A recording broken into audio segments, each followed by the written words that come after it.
Vamos, se alguém tiver com a Bíblia, quiser abrir, eu quero comentar Lucas 12, uma frase, um versículo de Lucas, que foi do Evangelho de domingo, que Jesus disse assim: tende cingido a cintura, ou tende cingido os rins e acesas as lâmpadas.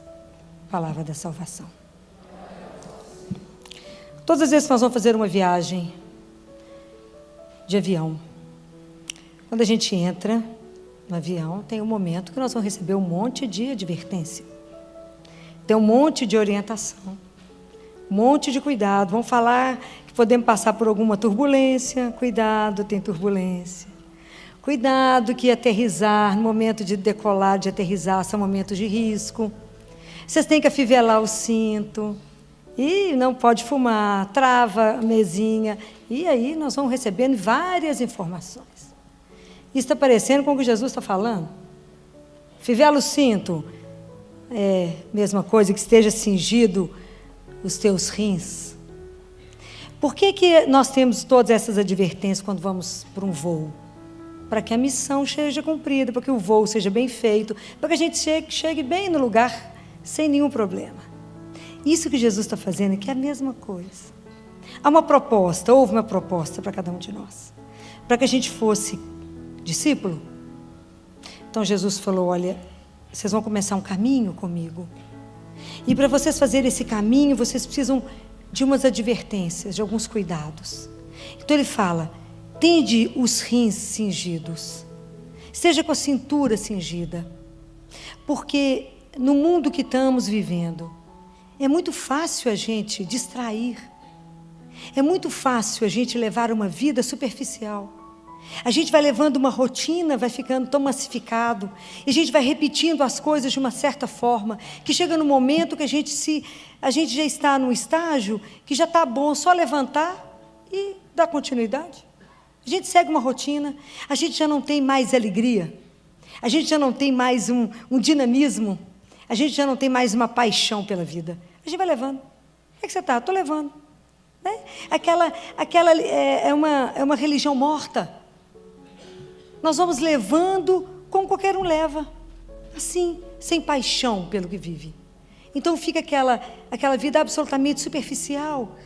Então Jesus falou: cuidado para que vocês não fiquem assim, porque vocês têm que aprender que existe uma coisa que chama-se prontidão. E o quanto é difícil falar de prontidão para uma geração que o pão é cozido em minutos, que tudo que você quer, você bate o dedo e tem na hora.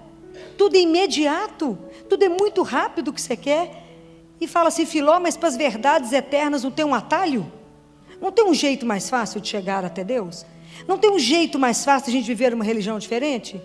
E eu digo: não tem. Há um longo caminho, por isso que ele adverte. Há um caminho. De um lado tem a eterna paciência de Deus que nos aguarda. E do outro lado temos nós, que precisamos estar atentos. Então, eu tenho que entender que esse processo de caminhada com Deus passa pelo processo que eu me conheço. E é nesse processo, à medida que eu me conheço, à medida que eu me disponho a conhecê-lo, é que eu vou estar pronta para essa relação de amor.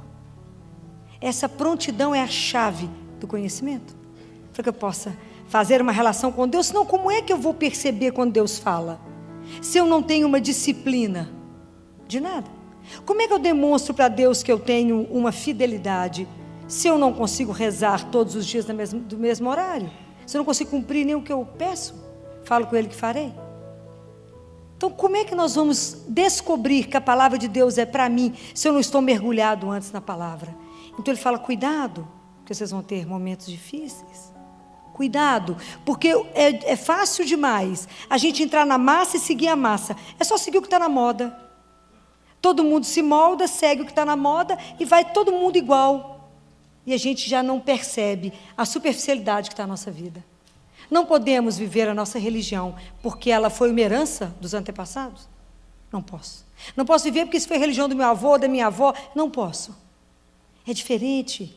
Nós temos que viver a religião, a fé em Jesus, a presença de Jesus como uma paixão.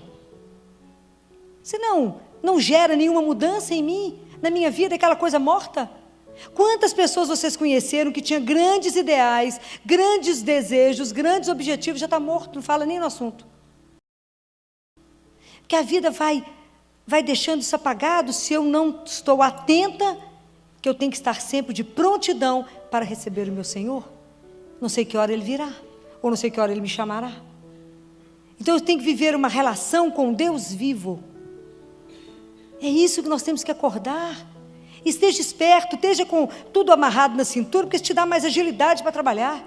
Esteja ligada no Deus, com aquele, tenha consciência de que aquele que você crê, você não crê em coisas?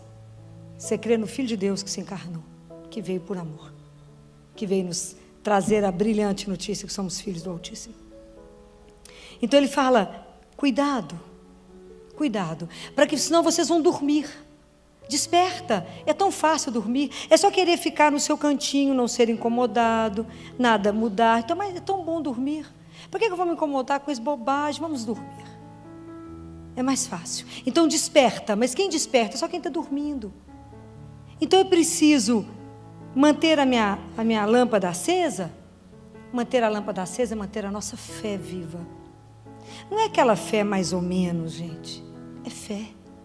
É fé que faz alguma mudança na sua vida. É fé que que contagia alguém. É fé que te transforma. É fé numa certeza de uma presença viva, que você anda numa companhia. É fé. É de verdade, é saber que a sua vida, que essa vida que Ele nos propôs aqui, é só o primeiro estágio de uma vida que é eterna. E se eu não vou conseguir caminhar numa fé, se eu não tenho a dimensão de uma eternidade? Então eu vou viver mais ou menos, tudo mais ou menos. Mas não é aquela fé de uma alegria, de uma certeza, de viver cada dia com o Senhor, na aventura de estar na presença do Senhor.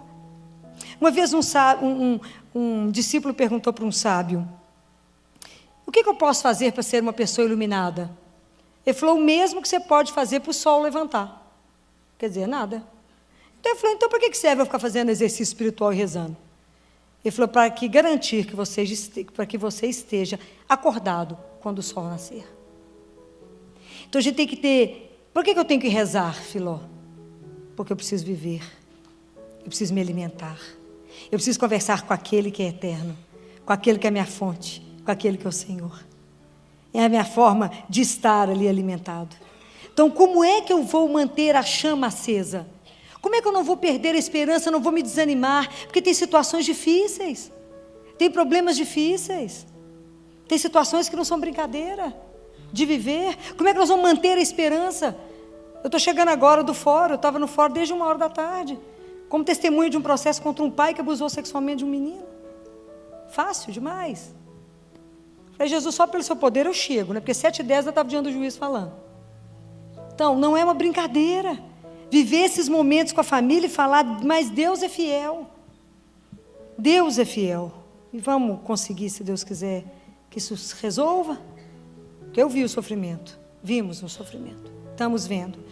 E como diz a psicanalista que estava aí do Rio, especialista em abuso, que acudiu esse menino, disse, o abuso sexual, ele é uma tatuagem marcado no coração desses meninos, dessas meninas.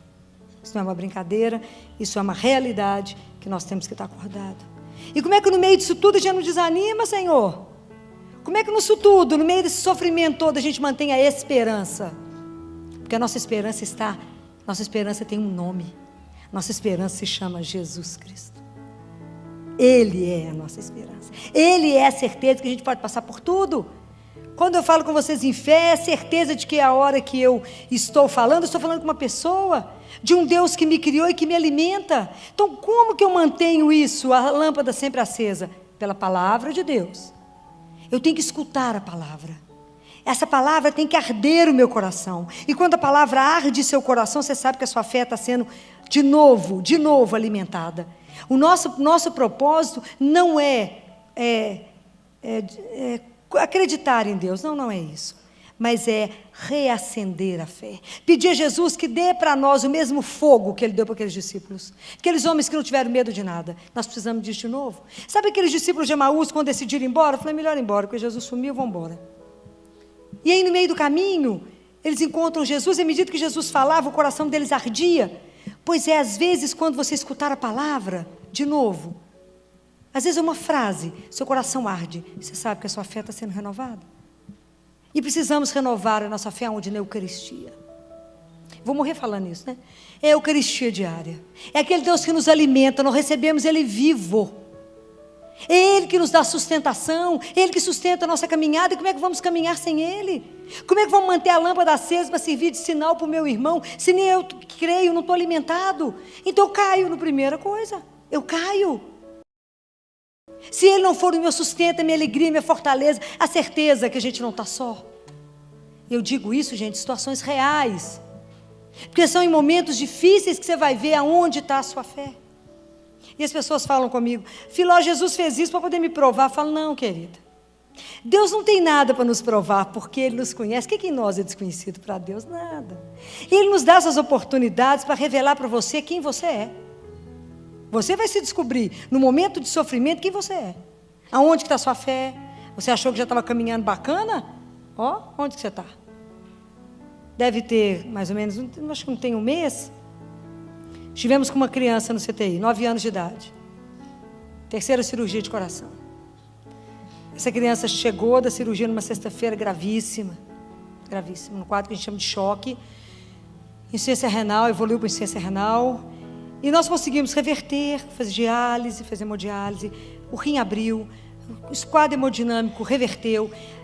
Quando eu conversei com a família na segunda-feira da gravidade do quadro, o pai, um casal muito sereno, muito sereno. E conversamos muito na quarta-feira, falei com eles, olha, quase tudo está revertido, mas estamos começando a preocupar, porque ela não está acordando. Então, desligamos a sedação toda e ela tem que acordar. Ela precisa acordar. E ela não acordou. E aí falamos, vamos conversar, vamos fazer uma tomografia de urgência, porque temos suspeita de morte cerebral. E aí descemos com essa criança para a tomografia, pela tomografia era morte cerebral. Mas só com isso a gente não poderia afirmar, não é? Então, os residentes foram para aprender, os acadêmicos foram para aprender, foi todo mundo.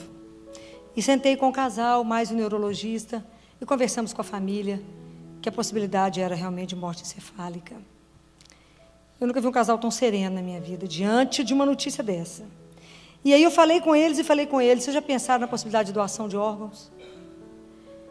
Pensem em tudo isso, que nós estamos conversando com vocês para pedir autorização para abrir o protocolo de morte encefálica.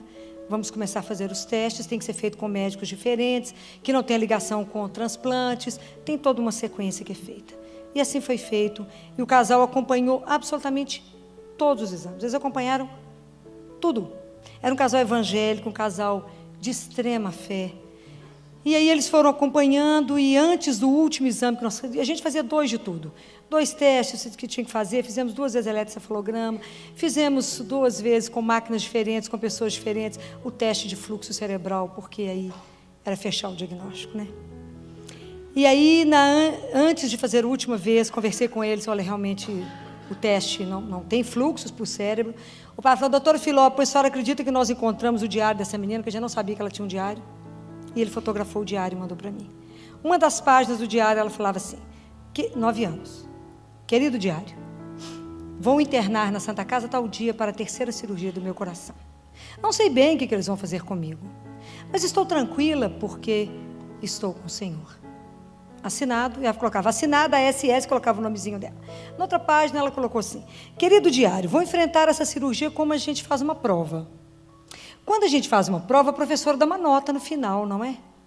Pois é, aí no final Deus decide o que Ele quer.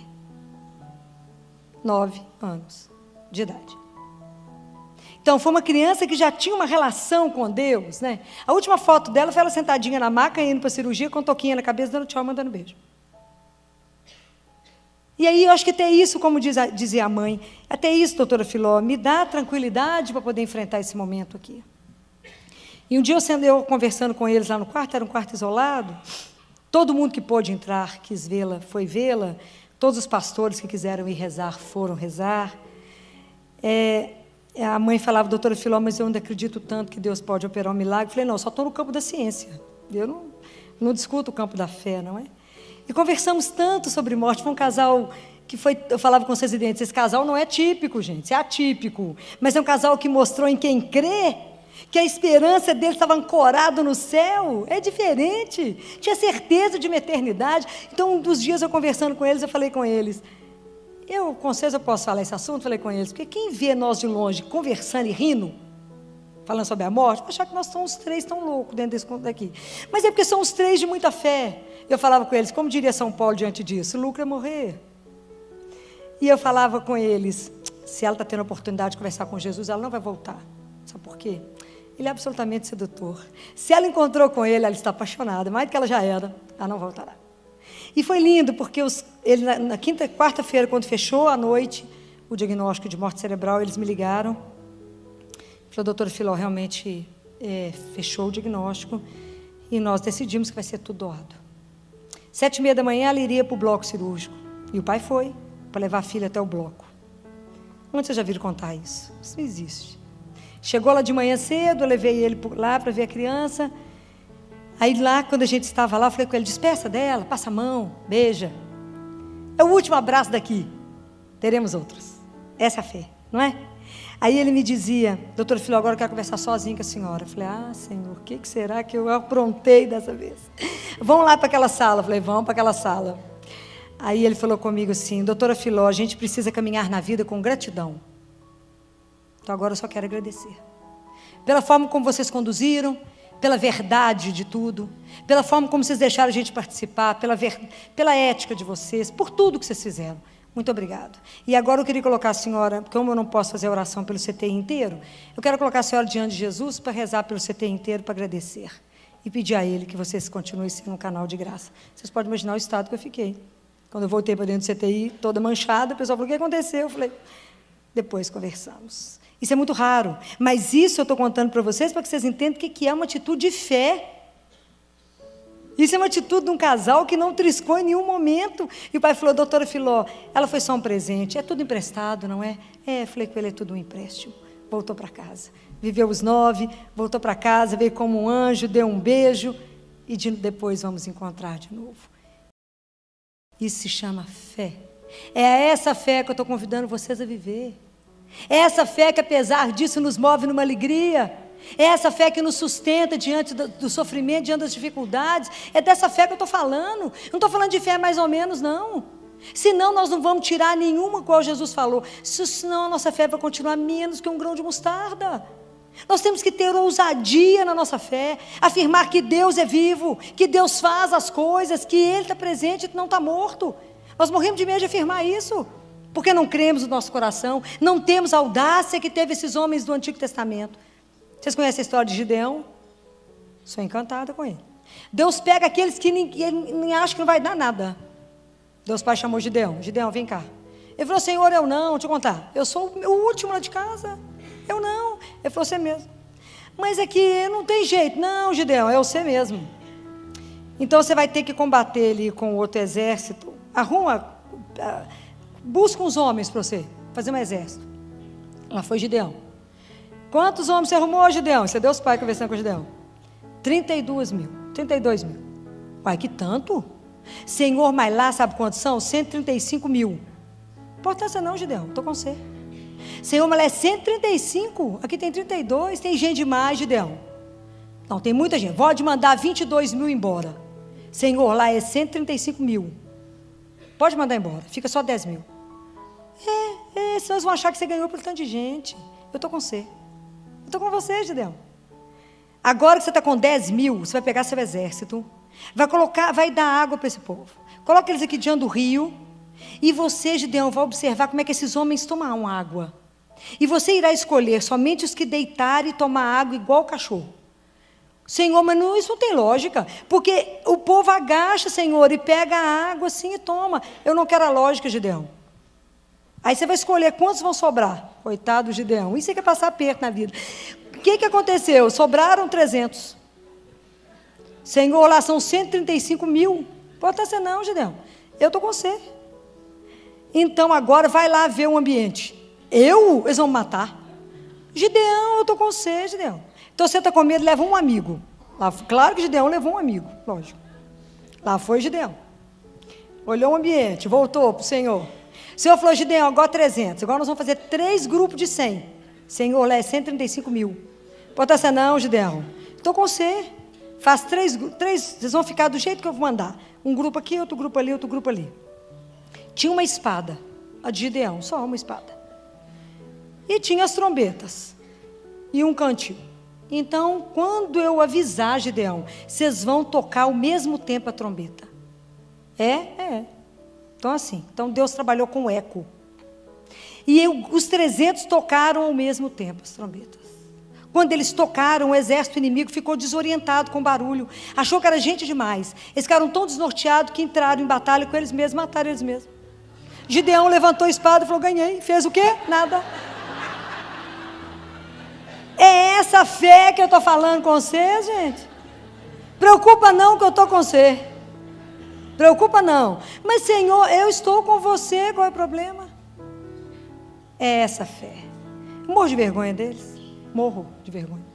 Tem muito assunto lá no céu. Imagina, encontrar com o Gideão, falar, conta aquela história. De verdadeinha, assim, como é que foi aquilo? Como é que eu vou manter minha lâmpada acesa para falar com o outro? Coragem, esse Deus é vivo, esse Deus é real e Ele está conosco todos os dias. Ele não falou que tem dia santo, feriado.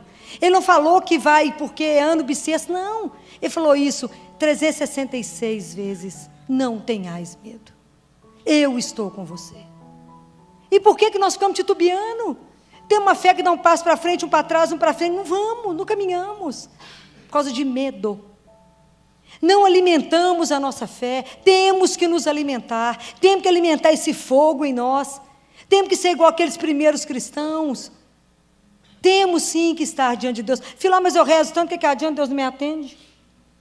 Será que você tem noção? Porque você acha que alguma coisa passa despercebido?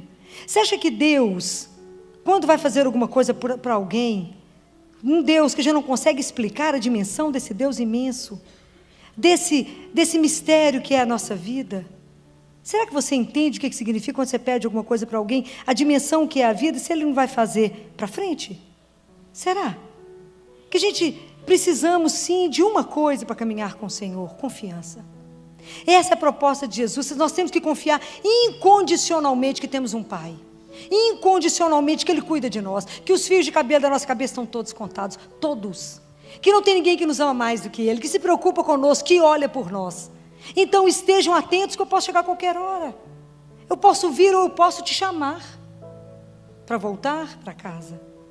Será que nós estamos prontos? Estamos caminhando com prontidão? Estamos atentos às coisas do nosso Pai? E temos uma fé que faz com que o meu irmão se levante?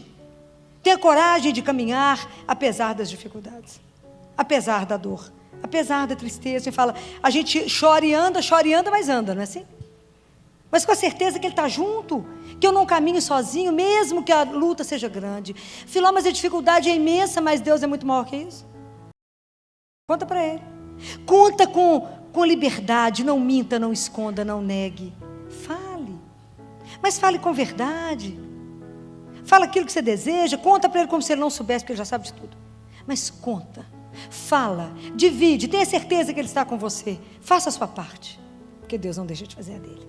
Mas Deus não vai fazer aquilo que nos compete fazer. Não fará. Mas Deus faz aquilo que a gente não pode fazer. Quarta-feira passada, tivemos uma morte súbita lá no CTI, que ninguém estava esperando, e o grupo era novo, de residente, houve um descontrole geral. Um descontrole geral mesmo, a coisa não foi fácil. Até eu não sabia quem que eu acalmava, se é a família ou se os médicos. Residentes muito novos, tinha residente que nunca tinha perdido nada, nem que eu tinha visto uma morte. E aí acalmar todo mundo, eu não sabia se eu batizava meninos, se eu acalmava a mãe que desmaiava, ou os residentes que choravam. E fomos conversar longamente sobre isso. Eu falei, a gente precisa estar preparado na vida, para viver a vida com a beleza que ela nos traz, não para explicar o mistério. Eu falei, não estou aqui para explicar mistério de vida e morte, estamos aqui para acolher, mas para viver na fé, para ter a certeza que a morte não teve a última palavra, porque eu fiquei cantando com a criança, falei, Anjo, volta para casa cantando, e ela chorava, acho que por tudo, né, ver batizando, e realmente a criança não era batizada, mas a gente vai vendo quando a criança vai ficando agônica, que falta o batismo. Batizei, cantei, voltou para casa. Falei, está brincando de roda? Tá, subi nas árvores, fazendo tudo que não podia fazer aqui. Então, essa fé que nos sustenta, para depois acalmar todo mundo, acalmar uma mãe, acalmar todo mundo. Falar, agora vai todo mundo maquiar, que está todo mundo mal acabado, vai maquiar, pôr uma cor na cara, porque nós temos muito trabalho. Tem muito serviço na CTI. Já acalmei vocês, agora nós vamos discutindo morte durante a semana, até que vocês acalmem e entendam que o sofrimento bate na porta de todo mundo. E rezar ninguém vem no mundo com carimbo de que é isento. Todos nós passamos por dificuldades. O que é diferente? A forma como se enfrenta ela. É a certeza que mesmo a dificuldade, Deus caminha conosco. Depois que Jesus foi levado para fora da cidade, pode acontecer tudo conosco. Mas eu sei que Ele está junto. Não tem preço saber que Ele está junto. Não tem preço. Quando eu estou muito cansado, olho para o lado e falo, ai que delícia, você está aqui. Isso não tem preço. Essa certeza que o olhar dEle nos acompanha, que Ele nos consola, que Ele dá força, fala, coragem, eu estou aqui, eu te sustento. Essa fé, é isso que Jesus falou. Porque vocês vão ter muitas dificuldades. Para que ao final da missão seja bacana. Vocês decolaram para aterrissar no Pai. Vai ter momentos de turbulência. Não perturbe o vosso coração. Creia em Deus. Tenha certeza que Ele cuide de vocês. Tenha certeza que vocês têm um Pai. Que vocês não estão desamparados nesse mundo. Que vocês não estão soltos nesse mundo. Ou que Deus está surdo ou cego e não está vendo. Falei com os residentes. A nossa missão é fazer o melhor. Fazer sempre o melhor. Fazer tudo que a ciência tem. Mas tem coisas que não competem a nós. E deixem fazer. E aprenda com o mistério. E pensem sobre isso. E falei com todos eles. Nunca pensaram na morte? Deita no caixão todo mundo. O que, filho? Deita. A melhor coisa é experimentar a morte. Deita no caixão para vocês poderem ver o que é morrer. Como é que vocês estão deixando a vida? Porque a gente é muito cheio de ilusão. Um dia, porque nós ficamos no hospital, achamos que nada nos acontece. Um dia nós cuidamos de quem está aqui. Outro dia eles vão cuidar de nós. Outros vão cuidar. Não se iludam. Não se iludam. Acordem e vivam bem, vivam com a alegria que Ele nos deu. Isso que é a fé, que nos capacita para levantar cada dia na alegria de viver na presença de um Deus. Não sei o que Ele tem para mim hoje, não. A gente fala, mas Ele sabe. Hoje eu falei com ele, o Senhor que é dono de todas as coisas, claro que o Senhor é dono das minhas 24 horas, então eu só coordeno que eu tenho que estar na igreja 8h30. 7h10 eu estava diante do juiz, eu olhava, falava, mas vai dar tempo? Claro que vai dar tempo, cheguei. Porque Ele é o Senhor, guardem isso, Ele é Deus, e não há ninguém como Ele. Creiam incondicionalmente. Vamos pedir a Jesus, nos dê a paixão que você tinha pelo seu Pai, e nos dê a compaixão que você tinha pelos que sofrem. Não dê as costas para os irmãos, nem trate a sua religião com indiferença, não trate a sua fé como uma coisa mais ou menos, nem carregue Jesus como uma tralha que faz parte da sua vida. Jesus tem que ser o centro, Ele tem que ser a coisa mais importante que você tem na vida. Como Ele tem que ser o centro dessa comunidade, tem que ser Ele. Enquanto Ele não for o nosso centro, a gente não é, fica aquele povo mais ou menos. O povo de Deus tem que ser vibrante, alegre, animado. Tem dificuldade, nós damos um jeito nisso. Vamos contar para Jesus, Ele vai dar um jeito nisso. E vamos levando. Mas na alegria e na certeza que Ele só tem o melhor. O melhor para todos nós. É essa fé que tem que contagiar as pessoas, tem que ajudar as pessoas a caminhar. Só a gente encontra gente desanimada, tristinha, batida, procurando Pokémon. Que procurar Pokémon? Vai procurar Jesus. Não é brincadeira.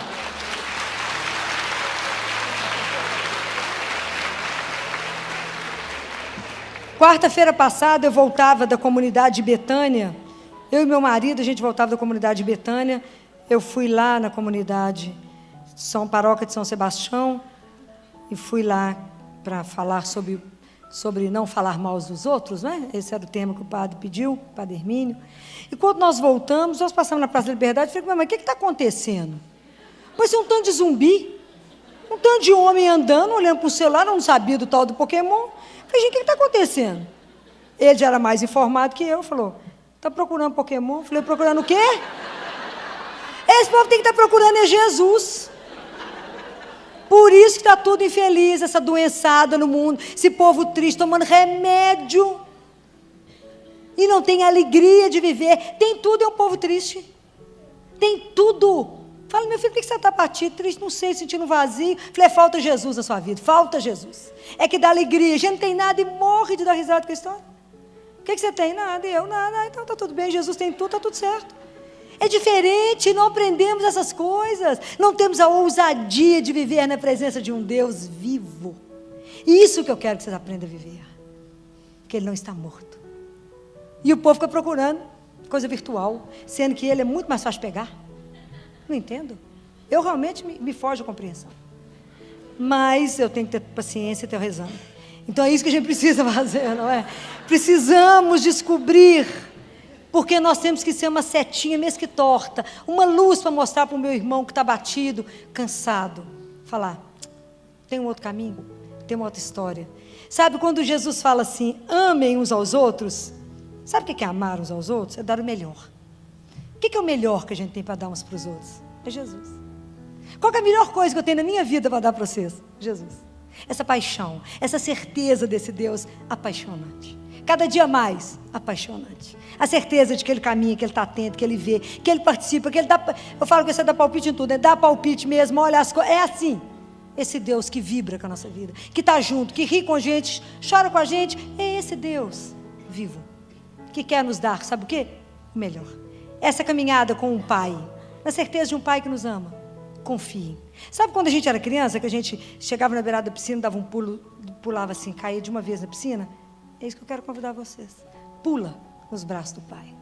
Caiam de costas no colo de alguém que te ama. Caia. Mas assim, incondicionalmente fala, eu sei que eu tenho amparo. Eu sei que o Senhor toma conta de mim. Eu sei que o Senhor me guarde. Ele guarda. Não tenham dúvida disso. É para isso que Ele falou. Tende os rins cingidos.